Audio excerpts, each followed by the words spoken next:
Well, that's one rod rigged up, but I've just realised I've left my bait box of fish chunks in my car, so I don't want that sat in there all day. Yeah, so better run around there and grab it quick. I suppose we are supposed to be out for exercise. Okay, I'm back. Let's get that rod out.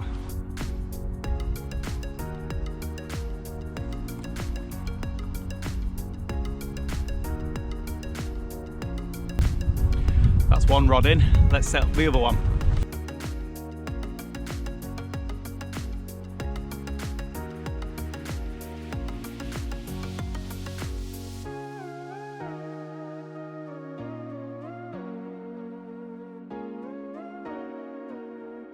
So now for my second rod, which is going to be a popped up bait. So I've got a float fish bait on the first one, a popped up bait on this one, and yeah, I'll show you that in more detail later.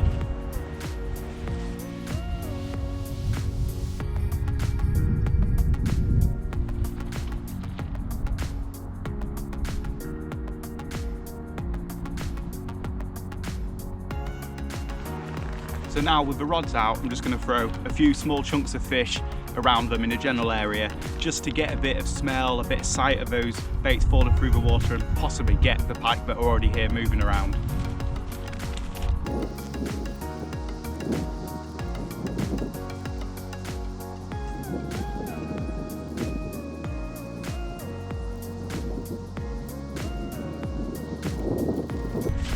That'll do, not too many because I don't want to feed the fish. It's a freezing cold day, and yeah, if we are going to take a bait today, I want that to be mine with the hooks in it. Okay, good morning. Welcome back to the DanGoesOutdoors YouTube channel. If you're new around here, ever think about subscribing. I try to put out a video every Sunday morning, so that's what you get in return. Now today I'm out on a gravel pit that's relatively local to me, so falls within the government guidelines at the moment. And yeah, I'm sorry if it's a little bit repetitive because I'm doing exactly the same thing as I did last week. Yeah, it's the place that's nearest to me that I can fish safely. I could go on some stretches of river, but at the moment there's about 1.5 meters of melted snow in those rivers, so yeah, I just do not fancy it. And even this lake, you might be able to see that a lot of it is still frozen over. In fact, if you look out there, where that wind ends, that's where the ice begins. And what's funny is there's only one section of water that's not frozen, and it's exactly where I caught from last week. So yeah, perfect. I've set up again doing basically the same thing. So yeah, I'm sorry if it is a bit like I'm doing the same thing again, because yeah, I don't like doing the same thing twice in a row and putting the video out, because, you know, I think it's a little bit boring for you guys and for myself as well. But at the moment, we've got to take what we can get, and right now, that's this. Finally getting a bite.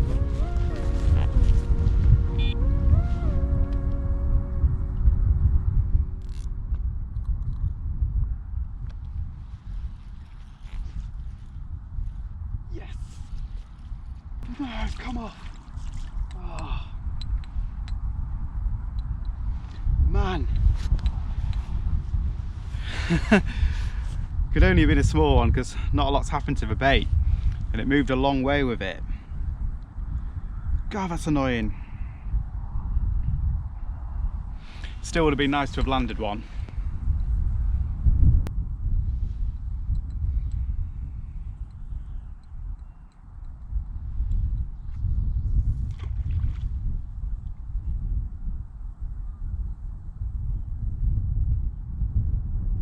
Well, that's annoying. About 3 hours into the session we get our first bite, and it was a good bite as well. Like, the float was moving really quickly left to right, like going pretty fast. But yeah, when I wound down and struck, there was not a lot of weight there. The fish came off pretty quickly, so I don't think it got the hook, and I think it was a small fish. Yeah, normally by now I would have moved swims if I hadn't had any action, but this is the only area that's not frozen over, so we're kind of stuck here. It's quite mild and there's a bit of on and off rain, so I think the ice is gonna you know, thaw a lot today, but that won't help our chances because that'll put a lot of meltwater straight into the lake and really knock the temperature down. But you know, we've got to be in it to win it, and one bite's good, 2 bites will be better if we could land one. Let's keep our fingers crossed.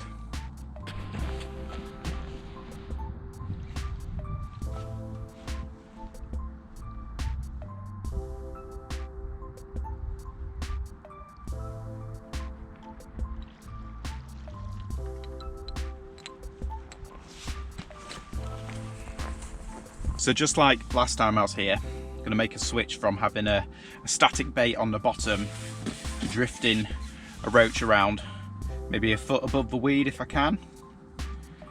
And that brought me an extra bite last week, and today just seems a lot slower, so maybe this more active presentation will bring us a fish. Okay, let's give it a go.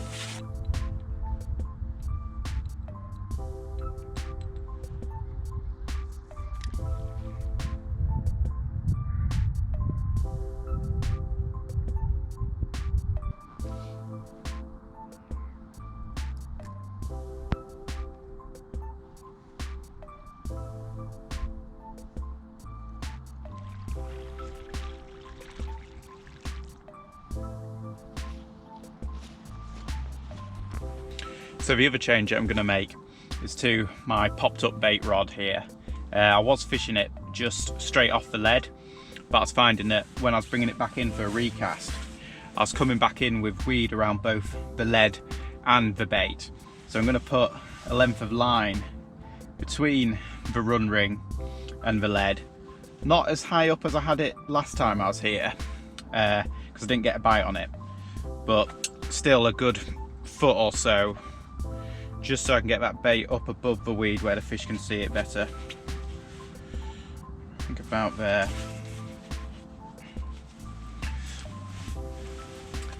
There we go. So we'll put that on now and put the bait back out there and hope it's presented a little bit better.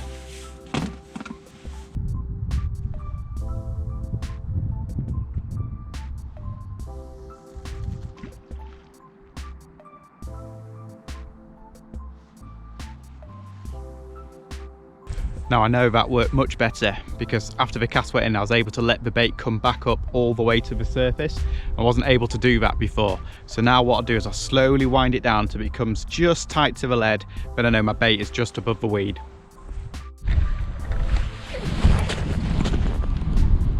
One on the drift now.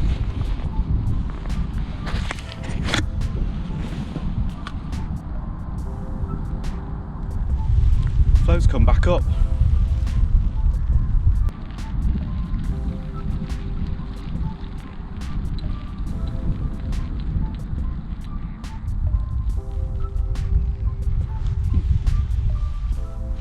Barely any marks in the bait.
once. Let's hope it'll survive again and again.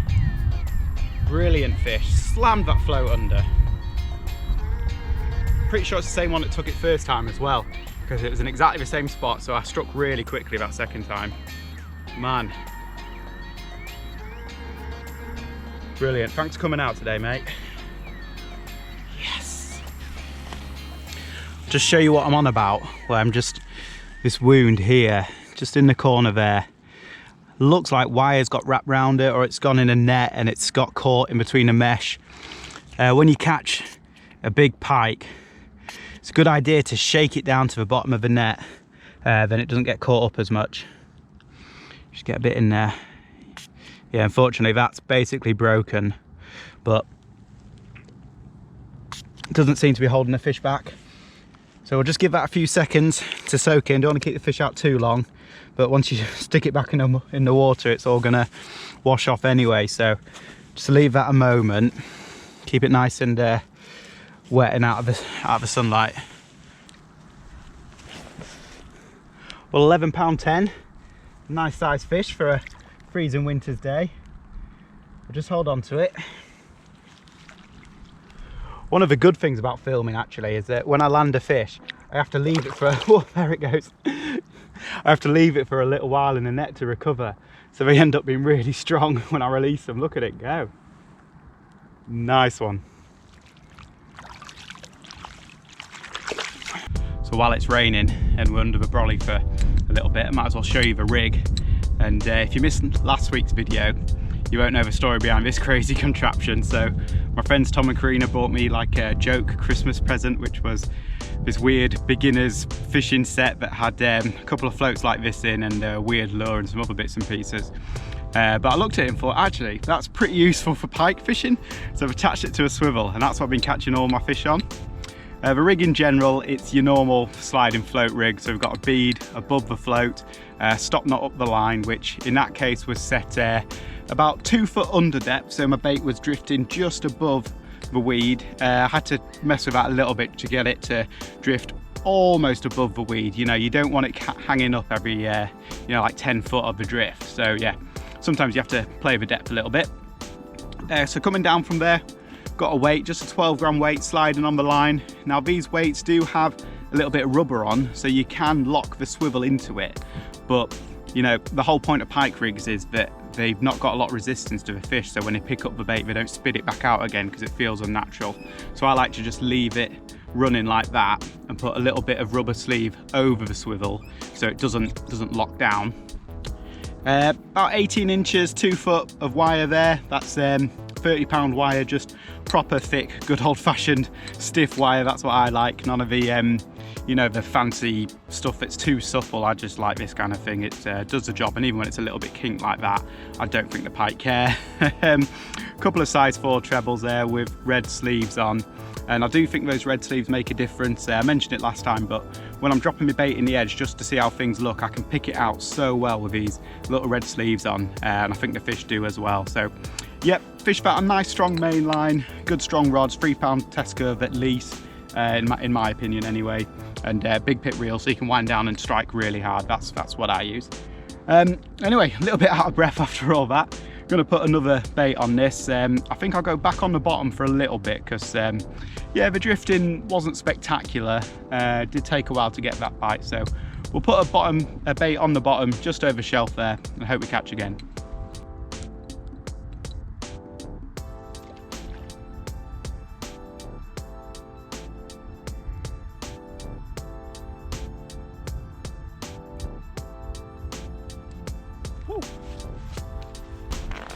I'm gonna put a few more chunks of fish out now as well. I kind of might as well. I don't want to take these back home with me, so we'll just spread them out and see if we can get the fish going again. I say again, just to get them going once would be nice.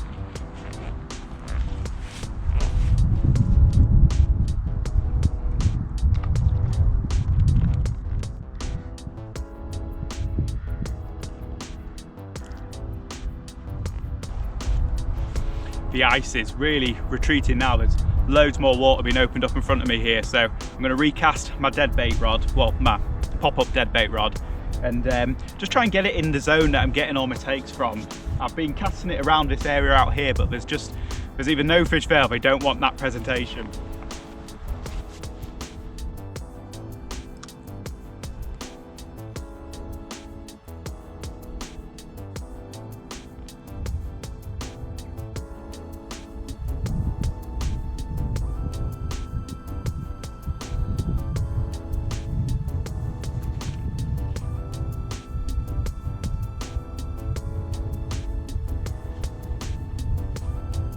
We're now going into probably the last hour of a session. You might be able to hear the rain hitting the brolly. The weather has really turned. It wasn't supposed to be like this. It's only supposed to rain the first maybe hour or so, but it is basically been on all day.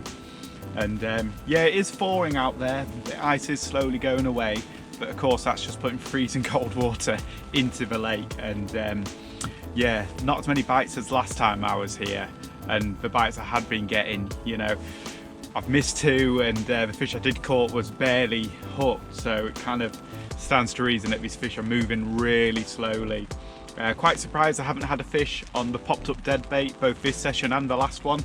I'm wondering now if that presentation is perhaps not the right one. Maybe it's a bit too obvious, although I've caught on it before here. In fact, I've had a couple of good ones from here on that, but maybe the water being so clear and the fish moving really slowly, they've got a bit more time to suss it out, and with that bright poly ball on there, might just be putting them off. So anyway, got about another hour. Yeah, let's hope this weather improves so I'm not going back to the car in the rain, but you know, plenty of time for another bite or two. Looks like that's about time for us today.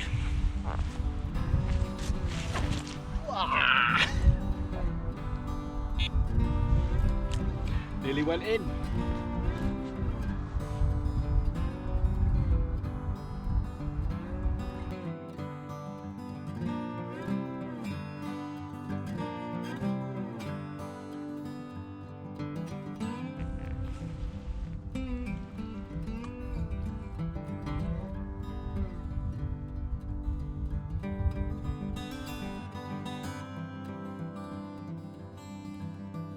That's the end of my fun for today, and yeah, I'm packing away a little bit earlier than I perhaps normally would. I'd normally stay until it was basically dark, but there's no overnight fishing at the moment, and I don't want anybody confusing what I'm doing with overnight fishing. So yeah, I'll just get off nice and early and also avoid the peak times of travel, which is part of the guidelines as well. What I'll do is I'll put a link in the description to the Angling Trust website, so if you do go fishing, you can make sure you're doing it within the rules and regulations. And yeah, I'd hate someone to be watching this and think, well, I'll just go out as well then, and then, you know, get pulled over and 200 quid fine later. They'll be blaming me, you know. But anyway, yeah, we caught one really nice fish today, and if you are only going to catch one fish, then you might as well make it a good double figure pike. And yeah, it's maybe a little bit similar to the last video. In fact, it basically is, but you know, that's all we can really do at the moment. What I'm going to do is I'm going to keep an eye on the river levels and just hope that this meltwater goes through quickly. I can maybe get out again this week, if not early next week. But yeah, we'll wait and see. But anyway, hope you enjoyed the video. Leave a thumbs up if you did. Subscribe for more to come. Look after yourselves. I hope you're doing well. I hope this all passes really quickly and we can just get back onto it. But anyway, thanks for watching, and I'll see you next time.